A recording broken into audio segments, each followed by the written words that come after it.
lost both my mums, my mother-in-law and my mother, to cancer. First of all, I lost my mother-in-law in 2008, which was the shortest I'd ever had or known a mother-in-law. We didn't have a very long as a mother-in-law before we lost her. That was cancer. I'm not sure. Mara would better explain what the causes were with her mum, but it was bowel cancer. Sorry, but it spread. I think it spread from somewhere else by the time they found it. It was too late. Moving on to my mum, we lost my mum in 2011, so it was a long time ago, but it still, to me, still seems quite fresh. She was, before she was diagnosed, she never came home from work one day as a cleaner, and I think she was due home, for argument's sake, 2 p.m. My dad come in from work at like 4:30 or whenever it was, and she hadn't, I don't know if I'm remembering this correctly because she passed away in 2011, so it was a while ago. But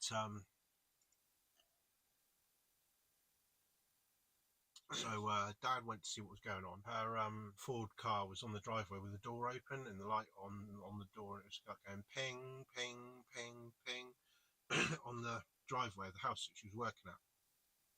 So I think immediately he knew something was wrong because she could come home hours ago.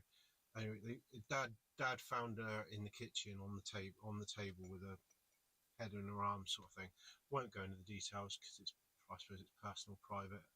To my so they called the paramedics out. They come out. They were wonderful. I think they thought it might have been a stroke to start off with. She went through the hospital very quickly, got diagnosed with cancer, and it was at the, I don't know, I'm not a doctor, I'm just a gardener, but at the advanced stage, so I don't think there's a lot they could do, but it was basically in the middle of her brain. So brain tumour cancer, an aggressive one. So I mean, it's changed me. I don't talk about it. I don't always talk about it to anyone.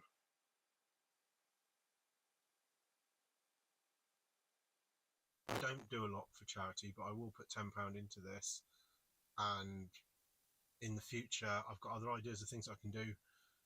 Whether it's for Macmillan, I don't know, probably will be. But this is the first thing I do, is brave the shave for Macmillan.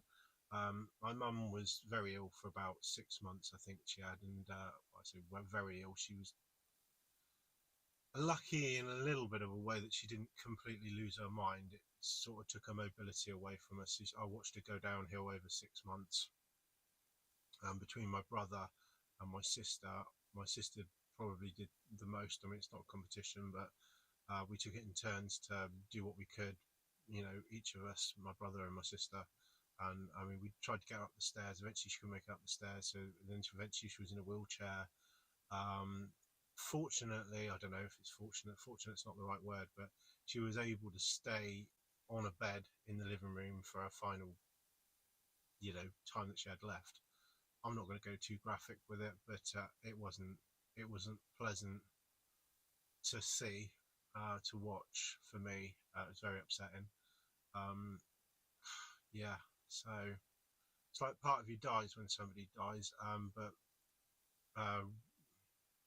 my mum, is I'll find the words.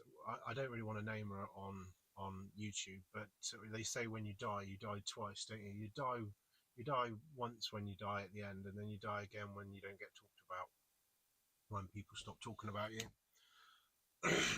It's the same with Mara's mum. Nobody really mentions her anymore.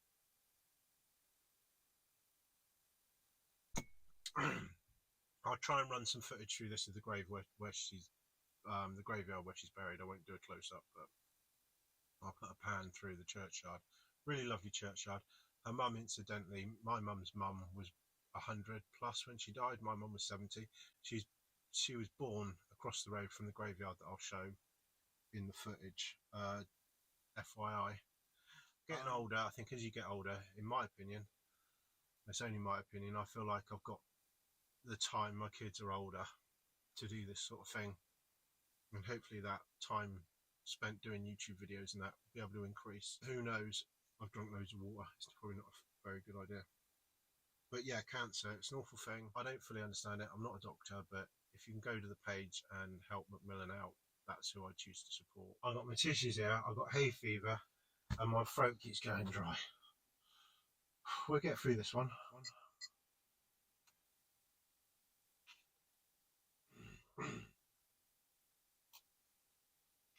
Alright, I haven't tapped it in the computer, but I'm going to do it for, I'm going to cut my hair, come hell or high water on the 31st of August, Saturday the 31st of August, and I'm going to go live.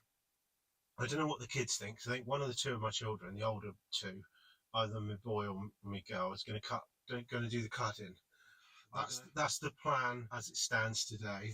So 2 months. There's 2 months time. What are we? The end of June now. So that gives people, if you want to, you don't have to. But if you want to donate, it'll be on the Brave the Shave page.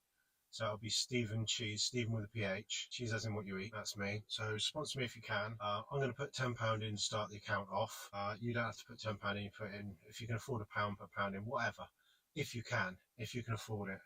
I've done very little for charity myself, so I want to start doing it. So I'm doing Brave the Shave on the 31st of August, and it's going to be live on YouTube. So I'll be on my current YouTube account, which is Stephen Cheese Garden Services.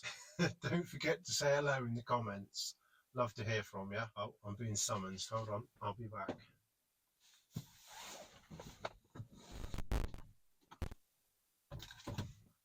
Don't forget to say hello to me in the comments, or give me a thumbs up for the video. Yeah, so I think that's about it for this one. A bit different from my usual videos. Yeah, so that's a bit about me really. Thanks for watching.